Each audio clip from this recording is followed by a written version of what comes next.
Hello friends, welcome to my channel excellent coaching. Block 3 continue करते हैं और इसमें यूनिट 3 पढ़ेंगे आज। इसमें यूनिट 3 में आइडेंटिटी, सेल्फ कॉन्सेप्ट और सेल्फ एस्टीम और पीयर ग्रुप रिलेशनशिप, मतलब एडोलेसेंट की बात हो रही है। एडोलेसेंट की आइडेंटिटी, उनकी सेल्फ एस्टीम और उनके पीयर ग्रुप के बारे में डिस्कस करेंगे। एग्ज़ाम में इसके ऊपर बहुत क्वेश्चंस आए हुए हैं, तो बहुत ही इम्पॉर्टेंट चैप्टर है ये। इसके ऊपर बहुत क्वेश्चंस बनते हैं एग्ज़ाम में। इसमें हम आइडेंटिटी के बारे में पढ़ेंगे। आइडेंटिटी क्राइसिस जो इसका सबसे ज़्यादा मेन टॉपिक है इस यूनिट का। सोशल डेवलपमेंट पे आएंगे, फिर सेल्फ एस्टीम पे। तो इंट्रोडक्शन पे चलते हैं सीधा। इंट्रोडक्शन में पहले तो इन्होंने इंट्रोडक्शन दी है कि एडोलेसेंट पीरियड किसे कहते हैं, जो कि एक एक्सप्लोरेटरी पीरियड है। एक्सप्लोरेटरी मतलब अपने आप को एक्सप्लोर करने का भी पीरियड है। सेल्फ एनालिसिस करने का, सेल्फ इवैल्यूएशन करने का पीरियड होता है एडोलेसेंट।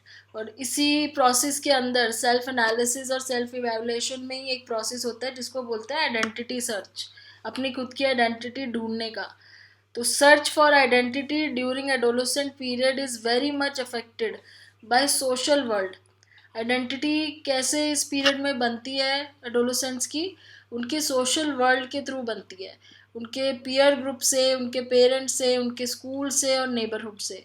तो उनके सोशल वर्ल्ड में जो जो लोग आते हैं वही सब मिलके इनकी आइडेंटिटी फॉर्म करने में हेल्प करते हैं, जो कि एक एडोलेसेंट पीरियड का सबसे मेजर टास्क है।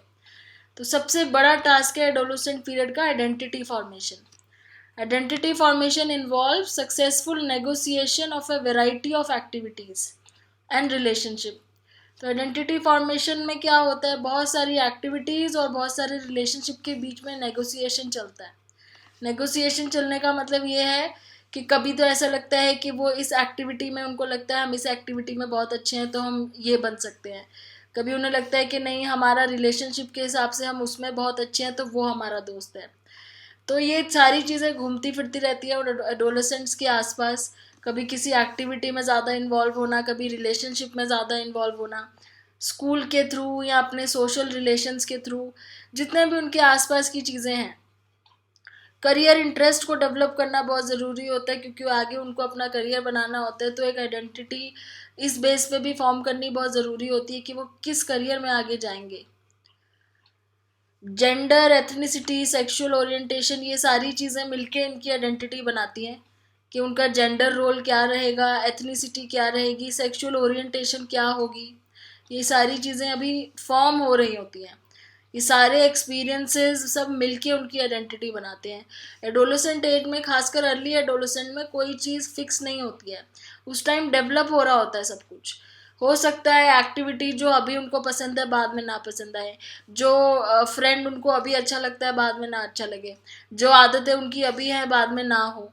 तो बहुत सारी चीज़ें बदलती हैं। अर्ली एडोलेसेंट से लेट एडोलेसेंट तक पहुंचने में बहुत आइडेंटिटी चेंज हो जाती है, क्योंकि डेवलप होते होते उनको धीरे धीरे समझने में टाइम लगता है कि एक्चुअल में उनकी आइडेंटिटी है क्या।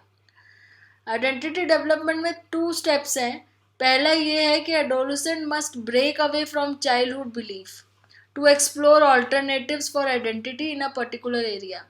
कि जो बचपन की उनके बिलीफ हैं उससे पहले ब्रेक अवे हो जाए, कि जो चाइल्डहुड में था उस टाइम पे जो बिलीफ थे वो अब नहीं है, वो कंटिन्यू नहीं करेंगे। तो पहला स्टेप तो ये होता है कि चाइल्डहुड के बिलीफ से ब्रेक अवे हो जाता है। दूसरा स्टेप ये होता है adolescent make a commitment as to their individual identity. और फिर जो उनकी आइडेंटिटी एडोलेसेंट पीरियड में बनती है उस पर वो कमिटमेंट करते हैं कि हमें इसी को आगे कंटिन्यू करना है। बेशक डेवलपमेंट होते होते वो भी चेंज हो जाती है, पर उनके अंदर एक कमिटमेंट की सेंस होती है कि हमें अब अपनी आइडेंटिटी फॉर्म करनी है। So some aspects of identity may be foreclosed. The foreclosure status is when a commitment is made without exploring alternatives.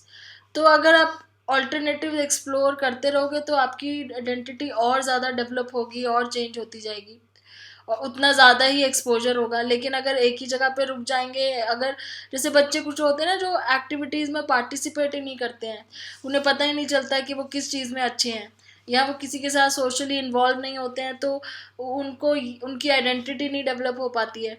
तो वो चीज़ नहीं करनी चाहिए। एक्सप्लोरिंग ऑल्टरनेटिव बहुत इंपॉर्टेंट स्टेप होता है अपनी आइडेंटिटी बनाने के लिए, क्योंकि आपके अंदर क्या चीज़ अच्छी है, क्या खराब है, क्या टैलेंट है, एडोलेसेंट एज में कैसे पता चलेगा? जब आप पार्टिसिपेट करोगे, लोगों से बात करोगे, जाके चीज़ों में पार्टिसिपेट करोगे, जितना ज़्यादा एक्सप्लोर करोगे। So individual enters early adulthood, they use their current understanding of whom they are to develop lifespan construct which serves as the link between identity developed in adolescent and the adult self. तो ये बोल रहे हैं कि जो आपकी identity adolescent period में बनती है उसी से आप अपने एडल्टहुड में कंटिन्यू करते हो पूरी लाइफ टाइम। तो इसीलिए बहुत ज़रूरी है कि एडोलेसेंट टाइम पे आपकी आइडेंटिटी ठीक बनी हो, नहीं तो आगे जाके क्या होता है, एडल्टहुड पीरियड में हम अपनी आइडेंटिटी ढूंढते रह जाते हैं, तो कभी अपनी जॉब बदलते रहते हैं, कभी अपने रिलेशंस बदलते रहते हैं, तो वो चीज़ फिक्स नहीं हो पाती। आइडेंटिटी क्राइसिस एक बहुत इंपॉर्टेंट टर्म है जो एरिक एरिक्सन ने दिया था इस स्टेज को समझाने के लिए, कि ये पर्टिकुलर जो स्टेज होती है इसको इस टाइम पे बहुत ही बड़ा एक क्राइसिस होता है एडोलेसेंट को, जिसको इन्होंने बोला था आइडेंटिटी क्राइसिस। तो ये एरिक एरिक्सन का बहुत बड़ा रोल है इस टर्म को देने में। ये एक्चुअली ये टर्म ही इन्होंने बनाई थी एरिक एरिक्सन ने, आइडेंटिटी क्राइसिस। तो according to Erikson identity crisis क्या है? It is a time of intensive analysis and exploration of different ways of looking at oneself. तो आइडेंटिटी क्राइसिस का मतलब है कितने अलग अलग तरीके से हम अपने आप को एनालाइज करते हैं, एक्सप्लोर करते हैं। According to Erikson, identity crisis is a time of intensive analysis and exploration. So Erikson बोलते हैं कि आइडेंटिटी क्या चीज़ है, आइडेंटिटी को कैसे डिस्क्राइब करते हैं वो? A subjective sense as well as an observable quality of personal sameness.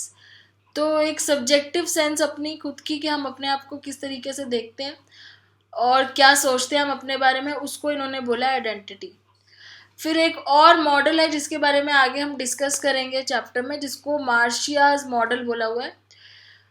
It involves identity involves the adaptation of, कि कह रहे हैं कि आइडेंटिटी फॉर्मेशन का मतलब है 3 चीज़ें। पहला, सेक्सुअल ओरिएंटेशन को एक्सेप्ट करना, दूसरा वैल्यूज़ को सेट करना, आइडियल्स को सेट करना, और तीसरा वोकेशनल डायरेक्शन को सेट करना। तो जब हमारी ये 3 चीज़ें हमें क्लियर हो जाती है कि क्या सेक्सुअल ओरिएंटेशन है हमारी, क्या वैल्यूज़ है हमारे, क्या आइडियल्स हैं, और हमारी आगे वोकेशनल डायरेक्शन क्या रहेगी, तो जब ये 3 चीज़ें सेट हो जाती हैं तो हमारी आइडेंटिटी डेवलप हो जाती है। तो मार्शिया ये बोलते हैं। फिर आगे चलते हैं सेल्फ कॉन्सेप्ट पे।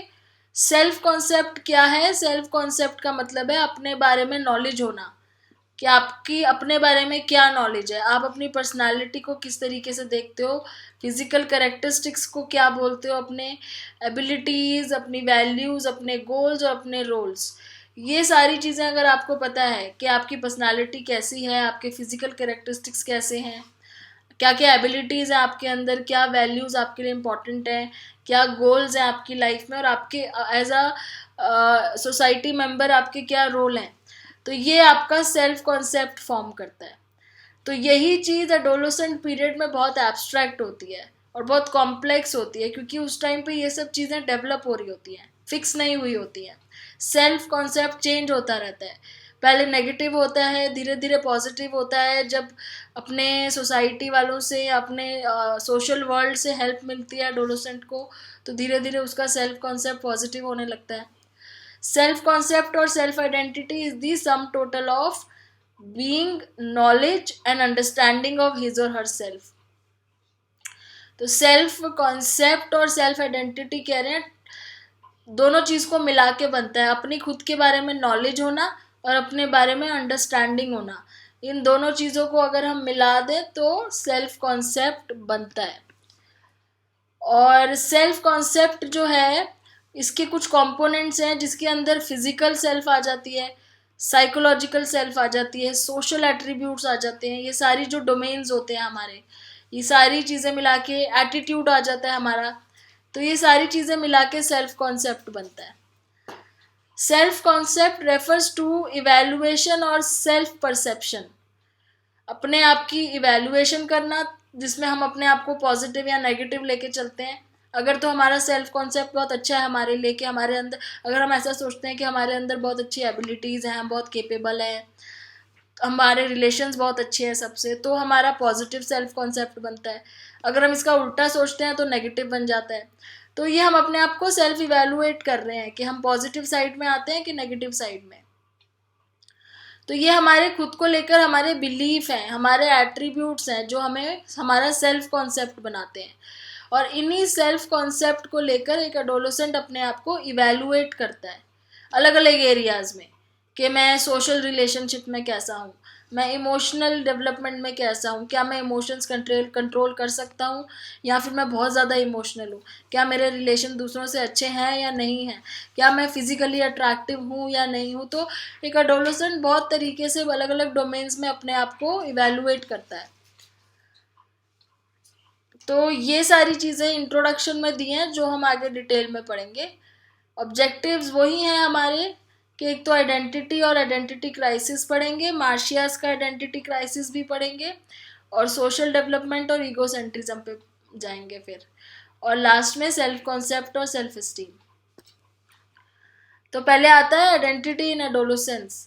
एडोलेसेंस को में इन्होंने आइडेंटिटी बताई है जो हम पहले ऊपर एक बार डिस्कस कर चुके हैं, कि सेंस ऑफ सेल्फ या फिर अपने खुद के बारे में जो नॉलेज होती है उसको आइडेंटिटी बोलते हैं। The process involves exploration and testing of alternative ideas, beliefs and behaviour. तो आइडेंटिटी फॉर्म करने में कुछ प्रोसेसेस इन्वॉल्व होते हैं, जैसे अपने आप को एक्सप्लोर करना और अपने ऑल्टरनेटिव्स को, आइडियाज़ को, अलग अलग ऑल्टरनेटिव आइडियाज़ को एक्सप्लोर करना, ऑल्टरनेटिव बिलीव्स को एक्सप्लोर करना, ये सारी चीज़ें इन्वॉल्व होती हैं। एरिक्सन ने आइडेंटिटी के ऊपर बहुत ज़्यादा काम किया हुआ है, आइडेंटिटी क्राइसिस के ऊपर, जिसके बारे में आगे हम डिस्कस करने वाले हैं। Identity is a new way of thinking about one self that emerges during adolescence. क्योंकि मिडल एडल्टहुड को क्रॉस करके जब हम एडोलेसेंट में आते हैं तो हम अपने आप को थोड़ा अलग तरीके से देखते हैं, क्योंकि बहुत सारे चेंजेस हमारे अंदर हो रहे होते हैं, तो हमारे जो सेल्फ कॉन्सेप्ट है वो भी नया बनने लगता है, हमारे लिए चेंज होने लगता है। जो चीज़ें हम पहले सोचते होते हैं वो सब चीज़ें बदलने लगती हैं, इसीलिए आइडेंटिटी बनाना मुश्किल हो जाता है, क्योंकि एक न्यू वे ऑफ थिंकिंग आ जाती है। तो a firmly established identity also provide sense of uniqueness. तो अगर किसी की आइडेंटिटी फर्मली एस्टेब्लिश्ड है तो वो अपने आप को बहुत यूनिक सोचता है। क्यों? क्योंकि वो अपनी आइडेंटिटी बना लेता है और उसे समझ में आ जाता है कि ये मेरी आइडेंटिटी है जो सबसे अलग है। एरिक्सन का जो psycho social model of development है उसमें ये कह रहे हैं कि identity must be perceived by the individual but also recognised and confirm by the other. कि आइडेंटिटी सिर्फ अकेला एडोलेसेंट अपने लिए नहीं बना सकता, दोनों चीज़ें होनी चाहिए। पहले तो वो अपने आप की आइडेंटिटी को परसीव करेगा और दूसरे लोग उसको कंफर्म करेंगे कि हाँ जो आइडेंटिटी है वो उसकी है, रिकॉग्नाइज करेंगे, कंफर्म करेंगे। ये नहीं होना चाहिए कि एडोलेसेंट अपनी आइडेंटिटी कुछ और सोचता है और दूसरे लोग उसको कुछ और समझते हैं। तो दोनों आइडेंटिटी मैच होनी चाहिए। अब जैसे कोई पर्सन है वो सोचता है कि मैं बहुत फ्रेंडली हूँ और मैं बहुत हेल्पफुल हूँ, उसकी आइडेंटिटी उसके लिए अपने लिए फ्रेंडली है बहुत, और दूसरे लोग सोच रहे हैं कि ये बहुत रूड है, ये किसी की हेल्प नहीं करता है। तो ऐसे नहीं होना चाहिए। आइडेंटिटी मतलब जो आपका अपना खुद के लिए सेल्फ कॉन्सेप्ट है प्लस दूसरे भी आपके लिए वही सोचते हैं, तो दोनों चीज़ें होनी चाहिए। और आइडेंटिटी कैसे बनती है? जब आपको कुछ एक्सपीरियंसेस होते हैं, जब आपके अंदर चेंजेस आते हैं, सोसाइटी की डिमांड्स को आप पूरा करते हो। तो अगर आपका एक पास्ट एक्सपीरियंस ऐसा है कि आपने लोगों की बहुत हेल्प करी है या आपके बहुत सारे अच्छे फ्रेंड्स हैं और सोसाइटी भी ये कहती है कि आपने हमेशा उनकी हेल्प करी है, तो उस केस में फिर आपकी आइडेंटिटी फॉर्म होती है कि आप एक हेल्पफुल और फ्रेंडली पर्सन हो। तो इस तरीके से आइडेंटिटी बनती है।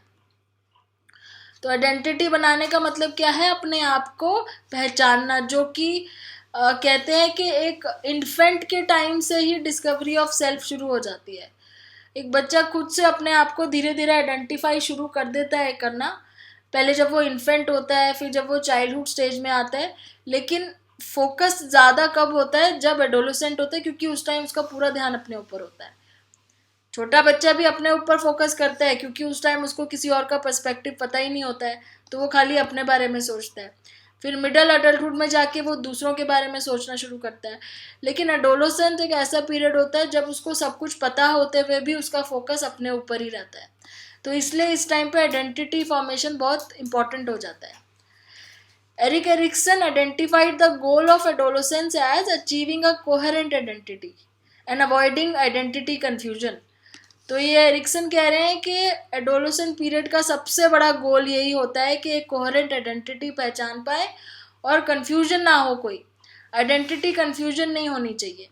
और आइडेंटिटी के अंदर बहुत सारी चीज़ें आ जाएंगी। अगर बार बार आपको लग रहा है कि आइडेंटिटी वर्ड का क्या मतलब है, ये क्यों यूज़ कर रहे हैं, तो इसमें बहुत सारी चीज़ें आ जाती हैं। जैसे आपकी फिजिकल आइडेंटिटी क्या है, आपकी सेक्सुअल आइडेंटिटी क्या है, ऑक्यूपेशनल गोल क्या है, रिलीजियस बिलीफ क्या है। कोई लोग होते हैं जो बहुत रिलीजियस होते हैं, जो बिल्कुल नहीं होते हैं। आपका एथनिक बैकग्राउंड क्या है। तो ये सारी चीज़ें जब मिल जाती है तो आपकी आइडेंटिटी फॉर्म होती है। The first indicator of this awareness are evident in infancy when children begin to recognize themselves. तो जैसे ऊपर बात हो रही थी कि इन्फेंसी पीरियड में भी बच्चे अपने सेल्फ को ढूंढने लगते हैं। तो कैसे पता चलता है? जब वो मिरर में अपने आप को पहचानना शुरू करते हैं और धीरे धीरे वो ऐसे वर्ड्स यूज़ करना शुरू करते हैं, मी, आई और माइन, कि ये मेरी चीज़ है, ये मेरा टॉय है। तो उससे पता चलता है कि बच्चों को अपनी आइडेंटिटी के बारे में पता चलना शुरू हो चुका है, इसलिए वो मेरा वर्ड यूज़ कर रहे हैं।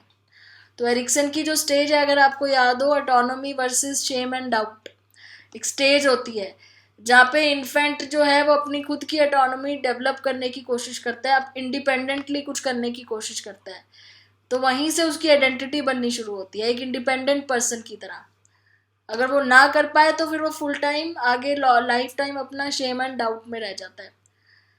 तो during childhood self awareness grow होती है, चेंज होती है। जब वो प्री स्कूलर होता है तब भी उसकी सेल्फ अवेयरनेस धीरे धीरे मतलब डेवलप होती रहती है। वो अपने आप के बारे में और जानना शुरू करता है। जब वो स्कूल जाता है तो वो अपने दोस्तों को समझता है, उनके थ्रू अपने बारे में जानना शुरू करता है। तो school children also talk about their feelings, अपने फीलिंग्स के बारे में बात करते हैं ना। स्कूल चिल्ड्रन होते हैं जैसे कि आई लव माई डॉग या I am the best fielder in my team, इस तरह की बात करते हैं स्कूल चिल्ड्रन। तो वो अपने सेल्फ कॉन्सेप्ट के बारे में बता रहे होते हैं। जब बच्चे छोटे होते हैं ना, बहुत प्री स्कूलर जो होते हैं, वो क्या करते हैं, वो सिर्फ अपने बारे में बात करते हैं, वो कंपेयर नहीं करते किसी से। वो खाली ऐसे बोलेंगे, I have brown eyes, I like to ride my bike, मुझे ये पसंद है, मुझे वो पसंद है, मैं ये गा सकता हूँ। लेकिन जब वो स्कूल ईयर्स के होते हैं तो वो थोड़ा सा कंपैरिजन भी सीख जाते हैं। तो वो बोल पाते हैं कि I am the best fielder, मतलब दूसरों से कंपेयर कर पाते हैं कि मैं सबसे बेस्ट हूँ। तो एरिक्सन की जो स्टेज होती है इनिशिएटिव वर्सेस गिल्ट, जिसमें बच्चे खुद से इनिशिएटिव लेते हैं कोई नया स्किल सीखने के लिए। तो उसमें क्या होता है कि उनकी सेल्फ कॉन्सेप्ट के लिए बहुत इंपॉर्टेंट होता है कि उनको इनिशिएटिव लेने देना चाहिए। इनिशिएटिव वो लेना चाहते हैं तो उनको रोकना नहीं चाहिए। उससे क्या होता है कि उससे अपना वो सेल्फ का जो कॉन्सेप्ट है वो पॉजिटिवली बना पाते हैं। फिर जैसे जैसे हम एडल्टहुड में पहुंचते हैं या जो आप कह लो एडोलेसेंट में पहुंचते हैं, तो फिर हमारा सेल्फ कॉन्सेप्ट जो है और ज़्यादा वाइड हो जाता है, और ज़्यादा ब्रॉड हो जाता है, और चीज़ों पर डिपेंड करता है। और एक पॉइंट ऐसा आता है कि they stop wanting to spend time with family, मतलब फैमिली के साथ स्पेंड करना टाइम पसंद ही नहीं करते हैं, हमेशा अपने दोस्तों के साथ घूमना पसंद करते हैं। तो इस तरीके से धीरे धीरे उनकी आइडेंटिटी चेंज होती है। फिर कुछ टाइम बाद एडल्टहुड में जाके वापस से ऐसा होता है कि वापस वो फैमिली ओरिएंटेड हो जाते हैं, फिर से अपनी फैमिली को ज़्यादा लाइक करने लगते हैं, ज़्यादा टाइम स्पेंड करने लगते हैं। तो इस तरीके से धीरे धीरे आइडेंटिटी चेंज होती है। So Erik Erikson was the first major psychological theorist to develop the notion of an adolescent identity crisis. तो ये वर्ड इन्होंने पहली बार जो दिया था, जिसने वो एरिक एरिक्सन ही थे, जिन्होंने बोला था कि एक बहुत मेजर आइडेंटिटी क्राइसिस होता है एडोलेसेंट्स को। और उस टाइम पे उनके अंदर जितने भी चेंजेस हो रहे होते हैं, physical changes, hormonal changes, cognitive changes या सोशल इमोशनल चेंजेस, उसकी वजह से वो बहुत ज़्यादा उनकी आइडेंटिटी कन्फ्यूजन में रहती है। और ये तब तक होता रहता है जब तक वो अपने आप वो सब कुछ स्टेबल नहीं हो जाता। जो चेंजेस उनके अंदर हो रहे हैं वो धीरे धीरे लेट एडोलेसेंट में जाके स्टेबल होते हैं, जब तक उनकी आइडेंटिटी क्राइसिस चलता रहता है। तो एडोलेसेंट क्या करते हैं, अपने पेरेंट्स को इस केस में रिजेक्ट करते हैं, या अपने चाइल्डहुड वाली चीज़ों से ब्रेक अवे कर जाते हैं, बिल्कुल छोड़ देते हैं। अपने अपने लिए कोई रोल मॉडल ढूंढ रहे होते हैं कि वो जिसकी तरह वो बनना चाहते हैं। क्यों रोल मॉडल इंपॉर्टेंट होता है? क्योंकि उससे वो उनकी अपनी आइडेंटिटी बनाने की कोशिश करते हैं कि वो हमें भी उसके जैसा बनना है। तो रोल मॉडल बहुत इंपॉर्टेंट हो जाता है इस टाइम पे। पीयर ग्रुप बहुत इंपॉर्टेंट हो जाता है, क्योंकि पीयर ग्रुप से भी उनकी आइडेंटिटी बनती है कि हम इस ग्रुप को बिलोंग करते हैं तो हम इनके जैसे हैं। तो पीयर ग्रुप बहुत इंपॉर्टेंट हो जाते हैं। रोल मॉडल जैसे मूवी स्टार्स हो गए, या कोई सिंगर, या कोई ऐसे सेलिब्रिटीज़, वो बहुत इंपॉर्टेंट हो जाते हैं। अथॉरिटी के अगेंस्ट रिबेल करते हैं इस एज में, क्योंकि उनको लगता है कि हम क्यों दूसरों की बात सुने, हम अपनी आइडेंटिटी खुद बना सकते हैं, अपने रूल्स खुद बना सकते हैं। तो बहुत रिबेलियस टाइप के हो जाते हैं। तो ये सारी चीज़ें इसलिए होती है क्योंकि आइडेंटिटी फॉर्मेशन की स्टेज होती है। फिर उसके आगे लिखा हुआ है कि the physical, cognitive and social change of adolescence allow the teenager to develop the identity. तो फिजिकल, कॉग्निटिव और सोशल चेंजेस तो चल ही रहे होते हैं, इमोशनल चेंजेस भी होते हैं, और वही चीज़ें हेल्प करती हैं उसकी आइडेंटिटी डेवलप करने में, जिसके बेस पे उसकी पूरी एडल्ट लाइफ डिपेंडेंट होती है। तो आइडेंटिटी वर्सेस रोल कन्फ्यूजन वाली स्टेज यहाँ पे एरिक्सन बोलते हैं कि ये जो स्टेज होती है एडोलेसेंट एज की, ये कौन सी स्टेज होती है? Identity versus role confusion. कि या तो वो अपनी आइडेंटिटी बना ले, या फिर वो लाइफ टाइम अपने रोल कन्फ्यूजन में ही रहेंगे कि उनका क्या रोल है। तो या तो वो समझ जाएं कि वो बहुत आउटगोइंग है या बहुत शाई है, या वो हमेशा कंफ्यूज रहे इस चीज़ में कि क्या वो आउटगोइंग है कि शाई है कि नहीं है। तो इस तरीके से वो अपनी आइडेंटिटी बना लेते हैं, या फिर वो कन्फ्यूजन में रहते हैं। आइडेंटिटी डेवलपमेंट के 2 स्टेप्स होते हैं जो हमने ऊपर इंट्रोडक्शन में भी डिस्कस किए थे। पहला कि चाइल्डहुड बिलीफ से ब्रेक अवे करना ज़रूरी है, और दूसरा अपनी न्यू आइडेंटिटी से कमिट करना बहुत ज़रूरी है। फिर आइडेंटिटी क्राइसिस पे आते हैं। आइडेंटिटी क्राइसिस जो एरिक्सन ने टर्म दिया था, ये बहुत ही इम्पोर्टेंट स्टेज होती है एडोलेसेंट पीरियड की। और एरिक्सन कहते हैं कि identity crisis is a time of intensive analysis and exploration of different ways of looking eight oneself. तो ये वाली डेफिनेशन अभी हमने 3 बार देखी है इस चैप्टर में, 3 जगह लिखी हुई है। तो मेरे ख्याल से ये बहुत इंपॉर्टेंट है अगर आप इसको आंसर में अपने लिखें, क्योंकि अगर ये चीज़ बार बार रिपीट हो रही है दैट मीन्स ये बहुत इंपॉर्टेंट डेफिनेशन है जिसको लिखना ज़रूरी है आंसर में।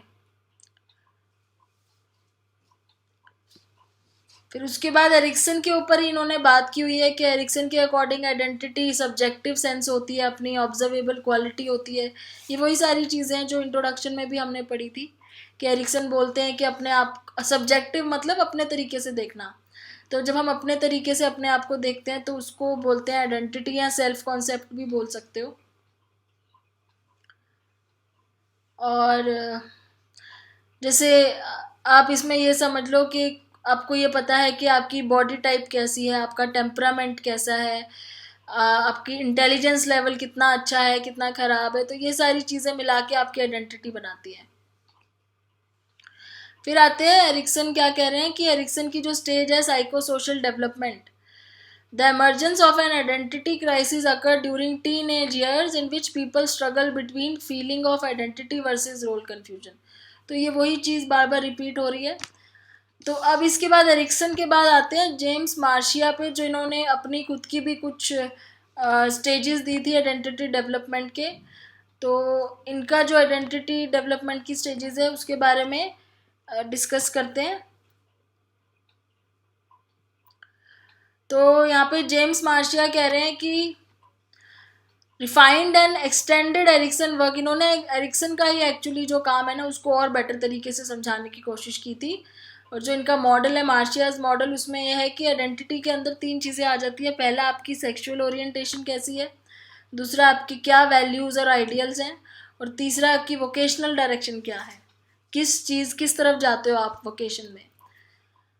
तो अपनी खुद की स्ट्रेंथ पता होना, वीकनेस पता होना और अपनी यूनिकनेस पता होना। तो इन्होंने थोड़ा ज़्यादा क्लैरिटी से बताया है आइडेंटिटी को कि एक वेल डेवलप आइडेंटिटी क्या होती है, जब आपको ये पता है कि आपकी क्या स्ट्रेंथ है, क्या वीकनेस है, और आप सबसे अलग कैसे हो, क्या यूनिकनेस है। तो ये थोड़ा सा और ज़्यादा इन्होंने क्लियर तरीके से बताया था कि आइडेंटिटी एक्चुअली में एरिक्सन किस चीज़ को आइडेंटिटी कह रहे थे। तो Marcia's operationalize the stage progression theory of identity development. इन्होंने जो एरिक्सन की थ्योरी थी आइडेंटिटी डेवलपमेंट की, उसको थोड़ा और बेटर तरीके से बताया था, और उसमें इन्होंने बोला था 4 चीज़ें हैं: डिफ्यूजन, फोरक्लोजर, मोरेटोरियम और अचीवमेंट। तो through the use of semi structured interview an individual could be assigned an identity status on the basis of evidence of crisis and commitment in the domains of. तो ये कह रहे हैं कि किसी का भी आप इंटरव्यू लेके देखो, उसके बारे में आप पता करने की कोशिश करो, उसके ऑक्यूपेशन के बारे में, उसके रिलीजन से रिलेटेड क्या व्यूज़ हैं, पॉलिटिक्स से रिलेटेड क्या व्यूज़ हैं। तो ये सब चीज़ें जब आप किसी के बारे में पूछोगे तो उसके आंसर से आप ये चीज़ बता सकते हो, आप उसकी आइडेंटिटी क्रिएट कर सकते हो। तो इतनी चीज़ें अगर आप किसी के बारे में जान लो तो आप उसकी आइडेंटिटी के बारे में जान सकते हो। तो इसीलिए मार्शिया ने क्या किए थे, इंटरव्यूज़ कंडक्ट किए थे एडोलेसेंट बच्चों के। उन्होंने एडोलेसेंट्स के इंटरव्यू लिए थे क्योंकि वो उनके इंटरव्यू से ये जानने की कोशिश कर रहे थे कि उनकी आइडेंटिटी कैसी है। तो उन्होंने पार्टिसिपेंट्स जो थे उनको क्या पूछा, He asked whether the participants in his study has established a commitment to an occupation. उन्होंने पहला क्वेश्चन ये पूछा कि क्या वो किसी ऑक्यूपेशन से कमिटेड हैं। दूसरा क्वेश्चन उन्होंने पूछा कि whether the participant has experienced and were experienced a decision making period. क्या उनके लाइफ में कोई ऐसा पीरियड था जहाँ पे वो डिसीजन मेकिंग को एक्सपीरियंस कर रहे थे, कि वो डिसीजन लेने में थोड़ा सा उनको प्रॉब्लम हो रही है, कुछ इस तरह का कोई टाइम आया था उनकी लाइफ में। तो ऐसे मार्शिया ने कुछ क्वेश्चंस बनाए थे जो उन्होंने इंटरव्यू लेके पूछे थे उन लोगों से। So Marcia developed a framework for thinking about identity in terms of 4 identity statuses. It is important to note that these are not stages. Identity statuses should not be used as sub-stages in a sequential or linear process. तो ये कह रहे हैं कि 4 status थे जो Marcia ने बताए थे इंटरव्यू लेने के बाद, और इनको आप स्टेजेस मत बोलो कि बारी बारी सब इसमें से गुजरेंगे। ये स्टेटस हैं, तो कोई फोरक्लोजर में हो सकता है, कोई डिफ्यूजन में हो सकता है, कोई मोरेटोरियम में हो सकता है, या कोई अचीवमेंट में हो सकता है। तो अलग अलग लोग अलग अलग स्टेटस में हो सकते हैं। ऐसा नहीं है कि सारे लोग एक एक स्टेटस को पार करेंगे, क्योंकि ये कोई स्टेजेस नहीं है। तो मार्शिया ने स्टेटस बताए थे 4 अलग अलग। तो वो स्टेटस क्या थे, पहला है फोरक्लोजर। फोरक्लोजर मतलब these people have made commitment to an occupational future, कि ये ऐसे लोग थे जिन्होंने ऑलरेडी सोच लिया था कि वो आगे जाके क्या करियर किस चीज़ में बनाएंगे।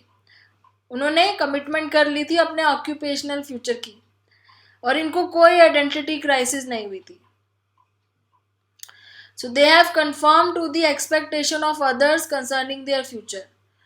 क्या किया इन्होंने, ये वो बच्चे हैं जैसे कि जिनके पेरेंट्स उन्हें बोलते हैं कि आपको आगे जाके डॉक्टर या इंजीनियर बनना है, और ये उसी को अपना फ्यूचर मान लेते हैं। तो ये फोरक्लोजर वाले स्टेटस है कि उन्होंने जो दूसरे लोग उनसे एक्सपेक्ट कर रहे हैं उसी को कंफर्मेशन दे दी। तो इंडिविजुअल में have allowed a parent to decide what career they, जिनके पेरेंट डिसाइड करते हैं कि वो क्या करेंगे। इस केस में वो इंडिविजुअल ने कुछ अपने बारे में सोचने की ज़रूरत ही नहीं सोची, और उनको कभी कोई आइडेंटिटी क्राइसिस हुआ ही नहीं। ठीक है, तो ये तो वो लोग हो गए फोरक्लोजर। दूसरा है डिफ्यूजन। डिफ्यूजन क्या है, young person has not made a commitment and may or may not have experience identity crisis. तो एक तो ये डिफ्यूजन वाले लोग हो गए, इन्होंने ना तो कुछ सोचा आगे करने का और ना ही कभी सोचने की कोशिश की। तो ना तो इन्होंने कोई कमिटमेंट की, ना ही इनको कभी आइडेंटिटी क्राइसिस हुआ। मतलब इन्होंने सोचने का मतलब इन्होंने सोचा कि हम ऐसा कुछ अटेम्प्ट ही नहीं करते कि हमें कोई क्राइसिस हो। तो इन्होंने अटेम्प्ट ही नहीं किया कोई चीज़ पे कमिट करने के लिए या अपनी आइडेंटिटी क्लियर करने के लिए। तीसरा स्टेटस इन्होंने बोला मोरेटोरियम। ये कौन से वाले लोग होते हैं, जो which are actively exploring alternative commitments, जो बहुत सारे आइडियाज़ को एक्सप्लोर करने की कोशिश कर रहे हैं, वो सोच रहे हैं कि हम शायद ये करें आगे, या फिर हम दूसरी, जैसे नॉर्मली हम लोग सोचते हैं कि इतने सारी चीज़ें हम किस में जा सकते हैं, तो हम एक्सप्लोर करते हैं अलग अलग ऑप्शन। तो मोरेटोरियम में वो लोग आते हैं जो ऑप्शंस को एक्सप्लोर करते हैं, और उनको आइडेंटिटी क्राइसिस हो रहा है। क्यों? क्योंकि जब वो एक ऑप्शन के बारे में सोचते हैं तो उन्हें लगता है कि हम ये कर सकते हैं, फिर उन्हें लगता है कि नहीं, इससे बेटर है हम कुछ और कर लें। जैसे कई बार क्या होता है कि आपको लगता है कि आप स्पोर्ट्स में जा सकते हो क्योंकि आप बहुत अच्छा खेलते हो, फिर आपको लगता है कि नहीं, स्पोर्ट्स से ज़्यादा बेटर तो आप शायद डांसिंग कर लो क्योंकि वो आपका और अच्छा है, या आप म्यूज़िक में चले जाओ। तो ये मोरेटोरियम में वो लोग आते हैं जो एक्सप्लोर कर रहे हैं और आइडेंटिटी क्राइसिस भी हो रहा है इनको। और लास्ट में जो उन्होंने बोला स्टेटस आता है वो अचीवमेंट का है। अचीवमेंट में वो लोग आते हैं जिन्होंने आइडेंटिटी क्राइसिस एक्सपीरियंस किया था, और कोई एक उन्होंने अपनी आइडेंटिटी क्रिएट करने के लिए कमिटमेंट कर दी है। तो उन्होंने बहुत सारी चीज़ें, ऑप्शंस को देखा, सोचा कि इसमें क्या क्या चीज़ें हो सकती हैं, आइडेंटिटी क्राइसिस को एक्सपीरियंस किया, और फाइनली उन्होंने अपनी आइडेंटिटी बना ली। तो ये वो लोग हैं जिन्होंने कुछ अचीव कर लिया है, इसलिए इनको अचीवमेंट वाले स्टेटस में डाला है। तो इस तरीके से मार्शिया ने 4 ऐसे स्टेटस डिसाइड किए कि इन 4 स्टेटस में लोग, ये जो यंग बच्चे हैं जिनका उन्होंने इंटरव्यू लिया था, ये 4 कैटेगरीज में आते हैं। तो कुछ लोग हैं जो कर रहे हैं अभी भी स्ट्रगल, कुछ कर चुके होते हैं, कुछ करने की कोशिश ही नहीं करते हैं क्योंकि उनके लिए उनके पेरेंट्स डिसाइड कर देते हैं, और कुछ होते हैं जिनको ज़रूरत ही नहीं होती है ऐसा कुछ सोचने की, वो सोचते हैं कि ये सब करने से कोई फ़ायदा नहीं है। तो इस तरीके से मार्शिया ने ये स्टडी करी थी। सेल्फ असेसमेंट क्वेश्चंस में आपने ये डिस्कस करना है आइडेंटिटी क्या होता है, आइडेंटिटी क्राइसिस, आइडेंटिटी स्टेटसिस और रोल कन्फ्यूजन। अब आगे सोशल डेवलपमेंट है जिसको नेक्स्ट वीडियो में डिस्कस करते हैं। Thanks for watching.